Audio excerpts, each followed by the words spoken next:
Le grand féministe Joss Whedon aurait humilié publiquement une jeune scénariste de la série Firefly en utilisant un des scripts qu'elle venait de rendre pour mettre en scène un cours sur les pires scénarios que l'on puisse écrire, avec du budget, attention, un rétroprojecteur, un fichier PowerPoint, ça a duré pendant 90 minutes, le réalisateur a déclaré « À l'époque, je n'étais pas civilisé, et attention, je te rassure, Joss, on a vu ce que tu as fait de la Justice League et ça n'a pas bougé. »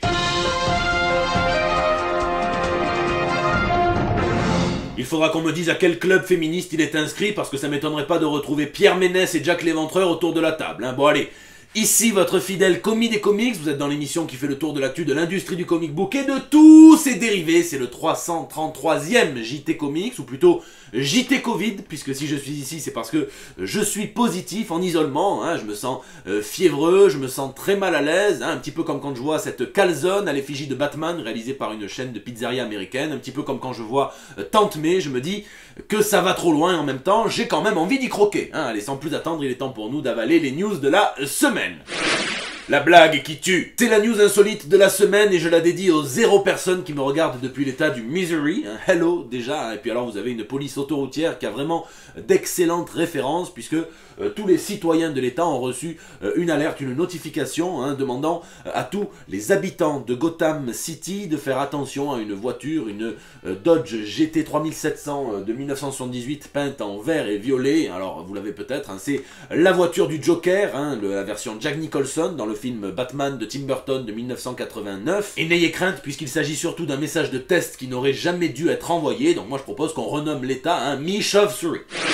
La mort! DC va tuer sa Justice League. Alors je croyais que c'était encore un truc de Joss Whedon, mais apparemment pas, puisque Batman, Superman, Wonder Woman, Green Lantern et Aquaman vont mourir. Ça se passera dans le Justice League numéro 75, et ça viendra à la fois rendre hommage et faire écho au Superman 75, qui a 30 ans, et dans lequel on a vu la mort de Superman. Ça sera scénarisé par Joshua Williamson. Il dit que c'est quelque chose qu'il faut prendre au sérieux. Il n'y aura plus de titre Justice League, il n'y aura plus tout simplement de Justice League. Alors ça c'est le genre de promesse qu'on prend comme quand l'équipage du Prometheus te dit qu'ils vont faire attention en partant d'exploration. Tu sais très bien que ça va finir à poil, à se rouler par terre et à sucer n'importe quel caillou sur des planètes étrangères, pour la science, attention. Donc évidemment que la Justice League reviendra un jour ou l'autre, mais pourquoi pas une petite année s'il y arrive, sans la Justice League. Ça sera dessiné par Alejandro Sanchez et Rafa Sandoval, qui dit d'ailleurs s'être inspiré du découpage des films Le Seigneur des Anneaux pour créer une scène de bataille épique qui se déroulera.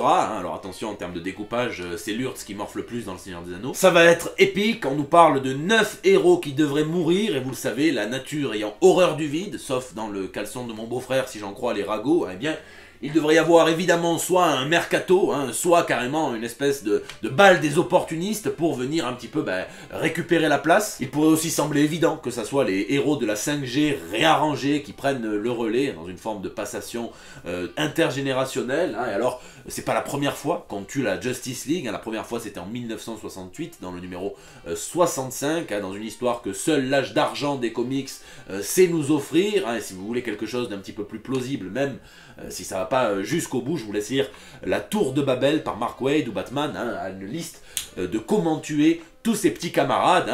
Lui il fait pas d'enterrement de vie de jeune fille ou de vie de garçon, il s'arrête à enterrement de vie, même avec les potes, et je vous laisse me dire ce que vous pensez de cette évolution dans les commentaires.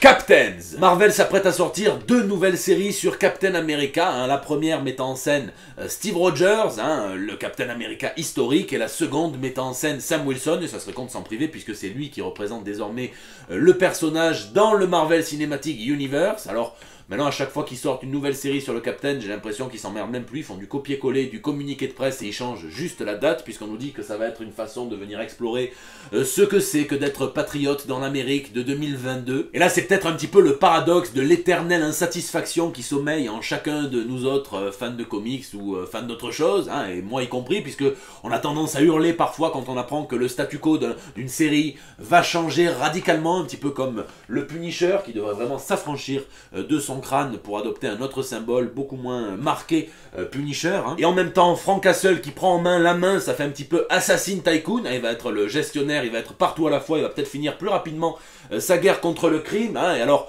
là c'est vrai que la Captain America, ça fait un petit peu fade, c'est toujours la même chose, mais en même temps, pourquoi pas. Pour l'instant, c'est vrai que ma demi-molle est inexistante. Voilà, je vous laisse me dire ce que vous en pensez dans les commentaires.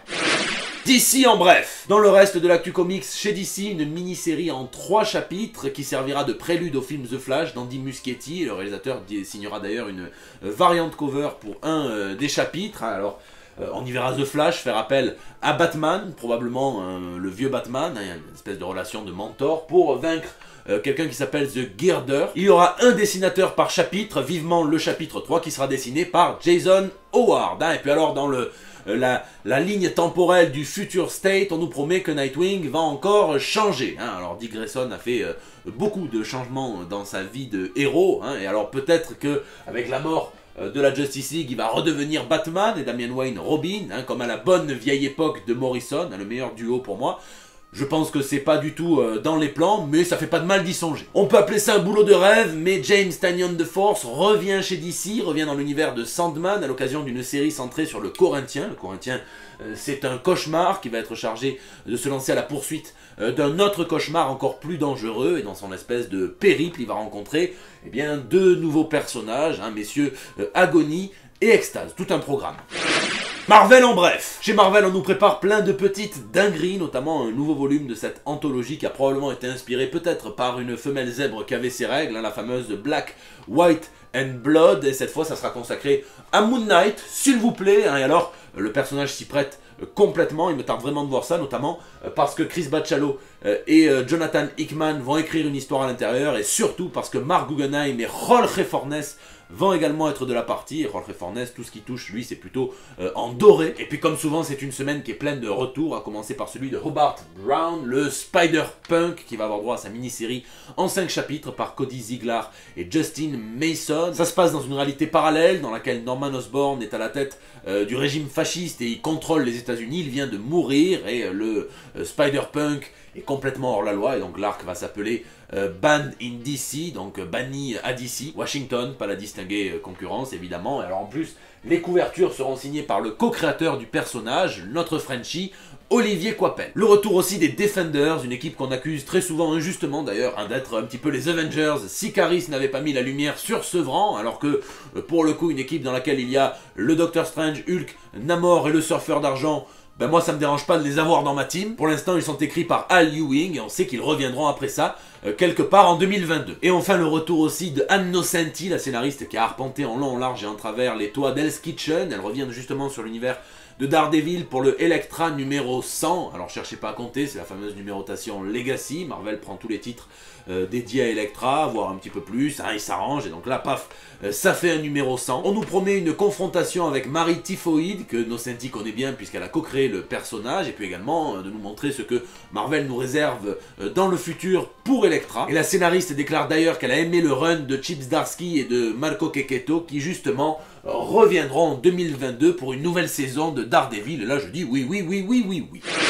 Les indés en bref. Pour les fans du doc, pas gynéco, pas Dre, mais le Doctor Who, sachez que le scénariste Dan Slott va écrire un one-shot spécial où il mettra en scène le 10e Docteur, mais aussi une histoire avec le 9e Docteur. Et attention à Slott, à tout moment il peut vous pondre un Doctorverse où les docteurs vont pleuvoir comme sur les plateaux de télé en période de Covid. Puis attention, si je vous dis un espion au bord de la retraite, qui a eu une carrière ratée, qui fait une dernière mission, qui va partir gravement en couille, alors vous allez me dire oui, c'est un récit d'espionnage qui a l'air tout à fait classique, oui, sauf que ce qui éveille ma demi-molle, c'est que c'est un récit d'espionnage qui sera entièrement dessiné et scénarisé par Monsieur Declan Shalvey. Et enfin, une série dont je vous parle purement et simplement parce que j'aime le titre, que je trouve marquant, qui est simple et efficace, Bloodstained Teeth, qui veut dire les dents ensanglantées, c'est écrit par Christian Ward, qui dessine aussi, mais pas là, puisque ce sera Patrick Reynolds qui s'en chargera. Et alors, on vient nous décrire un monde où les vampires ne sucent pas que le sang. Apparemment, ils en veulent pas mal à ton pognon. Alors en ce moment, je crois que si c'était le cas, ils seraient déguisés en pompe à essence, les types. Là, c'est l'immortalité qui va se monnayer pour un pognon de dingue. Et même si ça a déjà été exploré dans certaines œuvres, ces gens qui veulent se faire mordre par des vampires, eh bien,